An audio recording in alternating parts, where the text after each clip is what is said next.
Guruji computers and RSCIT centre में आप सभी का स्वागत है। ये हमारे वीडियो का पार्ट 2 है। पार्ट 1 का लिंक मैंने डिस्क्रिप्शन में डाल दिया है और इस वीडियो में अभी तक RSCIT में आने वाले इम्पोर्टेंट क्वेश्चनों को रखा गया है जो परीक्षा के लिए बहुत ही ज़्यादा इम्पोर्टेंट क्वेश्चन है। अच्छी प्रकार से RSCIT करने के लिए आप गुरुजी कंप्यूटर्स पर संपर्क जरूर करें। ये वीडियो का पार्ट 2 है। पार्ट 3 और पार्ट 4 देखने के लिए चैनल को लाइक और सब्सक्राइब जरूर करें और बेल आइकन का बटन जरूर ऑन कर लें। कोटा के विद्यार्थी RSCIT करने के लिए संपर्क करें और चैनल को लाइक और सब्सक्राइब जरूर करें, बेल आइकन का बटन जरूर ऑन करें जिससे कि अगला वीडियो आते ही आपको तुरंत ही नोटिफिकेशन प्राप्त हो जाए।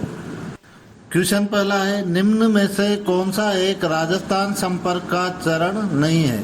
ऑप्शन से है रजिस्ट्रेशन, ऑप्शन बी है मॉडरेशन, ऑप्शन सी है स्क्रूटिनाइजेशन, ऑप्शन डी है एलोकेशन। इस प्रश्न का हमारा सही जवाब हो जाएगा स्क्रूटिनाइजेशन। अब देखते हैं अगला प्रश्न। आयुष्मान भारत महात्मा गांधी राजस्थान स्वास्थ्य बीमा योजना ABMGRSBY को राजस्थान में किस तिथि से लागू किया गया है? ऑप्शन से है 1 जनवरी 2019, ऑप्शन बी है 1 जुलाई 2019, ऑप्शन सी है 30 दिसंबर 2018 और ऑप्शन डी है 1 सितंबर 2019।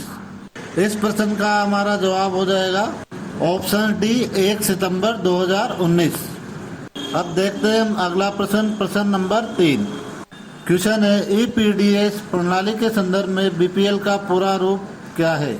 ऑप्शन से है below poverty line, option B है broadband over power line, option C है British physical laboratory, option D है A और C दोनों। इस प्रश्न का हमारा आंसर हो जाएगा ऑप्शन से below poverty line.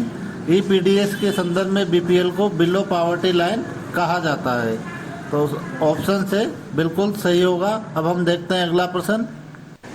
Question number 4 है, आयुष्मान भारत महात्मा गांधी राजस्थान स्वास्थ्य बीमा योजना के संदर्भ में निम्न में से क्या असत्य है? ऑप्शन से है 1.10 करोड़ से भी अधिक नागरिकों को सरकारी व निजी अस्पतालों में निःशुल्क इलाज।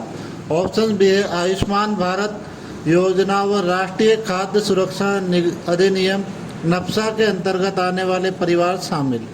ऑप्शन सी है IPD आंतरिक रोगी विभाग में रोगियों को नगद रहित इलाज। ऑप्शन डी है अस्पतालों में निःशुल्क OPD की सुविधा। तो आयुष्मान भारत महात्मा गांधी राजस्थान स्वास्थ्य बीमा योजना के संदर्भ में अस्पतालों में निःशुल्क OPD की सुविधा उपलब्ध नहीं है, तो इसका सही आंसर हो जाएगा हमारा ऑप्शन डी, अस्पतालों में निःशुल्क OPD की सुविधा। क्वेश्चन नंबर 5, EPDS के संदर्भ में MSP का पूरा रूप क्या है? ऑप्शन से है minimum support price, option B है maximum selling price, option C है A और B, ऑप्शन डी है उपरोक्त में से कोई नहीं। EPDS के संदर्भ में MSP का पूरा रूप मिनिमम सपोर्ट प्राइस होगा। ऑप्शन से बिल्कुल सही आंसर होगा क्वेश्चन नंबर 5 का। अब हम देखते हैं अगला क्वेश्चन। अब हम देखते हैं क्वेश्चन नंबर 6, EPDS के संदर्भ में FPS का पूरा रूप क्या है? ऑप्शन से है financial planning system, option B है first prize scheme, option C है फेयर प्राइस शॉप और ऑप्शन डी है A और C दोनों। हमें ध्यान रखना है कि FPS का पूरा रूप फेयर प्राइस शॉप होगा, तो इसका सही आंसर हो जाएगा option C, fair price shop. देखते हैं हम अगला प्रश्न। बिल्कुल सीधा प्रश्न है और अभी तक RSCIT में 5-6 बार आ चुका है। क्वेश्चन है, आधार कार्ड संख्या में कितने अंक शामिल होते हैं? तो आप सभी जानते हो, आप सभी के पास आधार कार्ड है, ठीक है। अभी देखते हैं ऑप्शन से 8, ऑप्शन बी 12, ऑप्शन सी 10 और ऑप्शन डी 16। आगे तो ऑप्शन भी बिल्कुल सही होगा, 12 अंक होते हैं हमारे आधार कार्ड संख्या में। और एक चीज और ध्यान रखना है आपको, जन आधार संख्या के भी अंक पूछे जा सकते हैं। जन आधार में 10 अंक होते हैं, ये ध्यान रखना है आपको। आधार में 12 अंक होते हैं। और अगर VID के बारे में पूछा जाता है आधार कार्ड में वीआईडी में कितने अंक होते हैं, तो वीआईडी का ध्यान रखना आपको, इसमें 16 अंक होंगे। देखते हैं अगला प्रश्न। क्वेश्चन नंबर 8, राजस्थान सरकार जन आधार के संदर्भ में निम्न में से क्या सत्य नहीं है। ऑप्शन से प्रत्येक परिवार को 10 अंकीय परिवार पहचान संख्या। ऑप्शन बी 18 वर्ष या अधिक उम्र की महिला परिवार की मुखिया। ऑप्शन सी प्रत्येक निवासी को 16 अंकीय पहचान संख्या।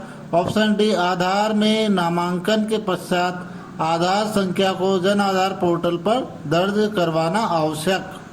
अभी जस्ट मैंने आपको बताया था कि जन आधार में 10 अंक होते हैं, तो ऑप्शन सी में 16 अंक दे रहे हैं, इसलिए हमारा ऑप्शन सी 16 अंक नहीं होंगे। तो इस क्वेश्चन का आंसर हो जाएगा ऑप्शन सी प्रत्येक निवासी को 16 अंकीय पहचान संख्या।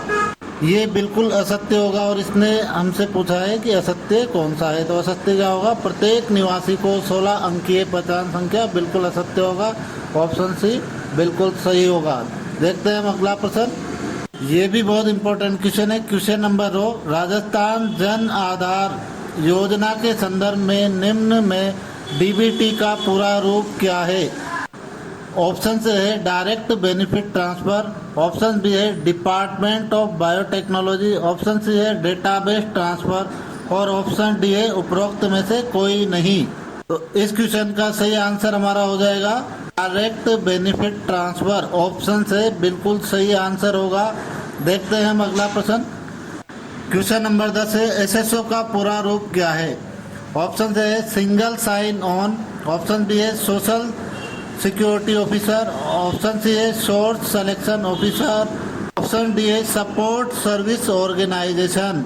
अभी हम कोई फॉर्म भरते हैं राजस्थान के, तो हमें एसएसओ आईडी खोलनी पड़ती है और वहाँ पर एसएसओ की फुल फॉर्म भी लिखी होती है सिंगल साइन ऑन।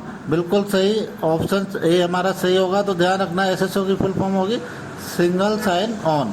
हमारा सही आंसर ऑप्शन से होगा। देखते हैं अगला प्रश्न। क्वेश्चन नंबर 11 है जन सूचना पोर्टल के संदर्भ में निम्न में से क्या सत्य नहीं है। ऑप्शन से है सूचना प्राप्त करने हेतु आधार पंजीकरण आवश्यक है।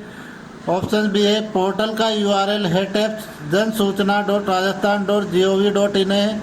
ऑप्शन सी है सरकार की सभी योजनाओं की जानकारी एक ही स्थान पर उपलब्ध है। और ऑप्शन डी है आम जन को सरकारी विभागों प्राधिकरण निगम की सूचनाएं आसानी से उपलब्ध करवाना। इस क्वेश्चन में हमें बताना है क्या सत्य नहीं है। तो इसमें ऑप्शन से सत्य नहीं है। सूचना प्राप्त करने हेतु आधार पंजीकरण आवश्यक है, ये बात सत्य नहीं है। आप बिना आधार पंजीकरण के भी कोई भी सूचना प्राप्त कर सकते हैं।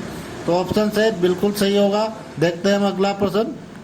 क्वेश्चन नंबर 12 है निम्न में से किसके द्वारा नागरिक राजस्थान संपर्क पर शिकायत दर्ज कर सकता है। ऑप्शन से है toll free number. Option B है राजस्थान संपर्क पोर्टल। ऑप्शन सी है राजस्थान संपर्क मोबाइल एप्लीकेशन। ऑप्शन डी है उपरोक्त सभी। तो इसका आंसर हो जाएगा ऑप्शन डी उपरोक्त सभी। सभी के द्वारा आप सूचना प्राप्त कर सकते हैं। तो बिल्कुल सही आंसर होगा ऑप्शन डी उपरोक्त सभी। देखते हैं हम अगला प्रश्न। ईपीडीएस का विस्तृत नाम क्या है। ऑप्शन है E personal development scheme. Option B है E payment distribution system. Option C है ई पब्लिक डिस्ट्रीब्यूशन सिस्टम।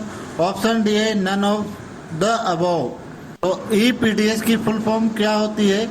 ई पब्लिक डिस्ट्रीब्यूशन सिस्टम बहुत ही इंपॉर्टेंट है, ध्यान रखना। एग्जामों में 3-4 बार ये क्वेश्चन आ चुका है। E public distribution system option C बिल्कुल सही होगा। देखते हैं हम अगला प्रश्न। अगला प्रश्न है हमारा क्वेश्चन नंबर 14। एसएसओ का उद्देश्य क्या है। सिंगल साइन ऑन का उद्देश्य क्या है ये बताना हमें। ऑप्शन से सहायक डेस्क लागत को कम करें।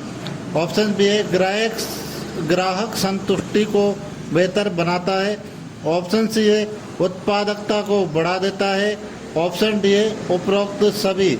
तो इस क्वेश्चन का आंसर हमारा हो जाएगा ऑप्शन डी उपरोक्त सभी। ठीक है, चैनल को लाइक और सब्सक्राइब करना न भूलें और जल्दी आपको अगला वीडियो मिल जाएगा, इसलिए बेल आइकन का बटन जरूर दबा दें। Thank you for watching this video.